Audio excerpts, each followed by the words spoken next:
Hola, soy Germán Estruz de Tu Ilusión Inmobiliaria. Hoy quería presentaros una casa adosada que vendemos en la urbanización Mas del Rosario. Se trata de una casa de 2 alturas que tiene sótano y plaza de aparcamiento para 3 plazas de garaje. La casa cuenta también con unas zonas comunes, una zona jardinada, un parque infantil y una piscina. Te presentamos este adosado situado en la urbanización Mas del Rosario, a tan solo 5 minutos de la ciudad de Valencia, situado junto al acceso al complejo Heron City y Bauhaus. Es una zona tranquila, familiar y con cómodos accesos por la cercanía tanto de la pista de Ademuz como de la parada del tranvía. La vivienda, muy luminosa, cuenta con 2 plantas y un sótano.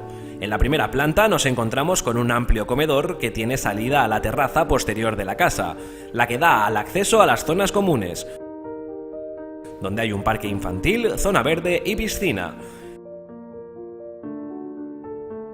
Contamos también con un baño, habitación y cocina con despensa. Al subir por su escalera, su claraboya en el techo nos permite tener una segunda planta especialmente iluminada y ventilada por sus ventanales a ambos lados. La segunda planta cuenta con un amplio cuarto de baño en el pasillo y 3 habitaciones. Una de ellas el dormitorio principal, con un baño y un vestidor con una armariada preciosa y amplia para tener guardada mucha ropa.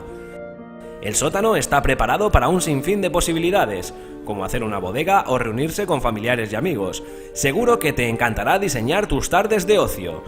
Desde el sótano se accede al garaje, que es de un solo sentido para facilitar el acceso y la salida. Tenemos 3 plazas de garaje a disposición de la vivienda. Si te ha gustado la descripción, te podemos asegurar que más te va a gustar visitar la casa. ¿A qué esperas? Ponte en contacto con nosotros. Estamos seguros de que te va a encantar. Precio de la vivienda, 220.000 euros.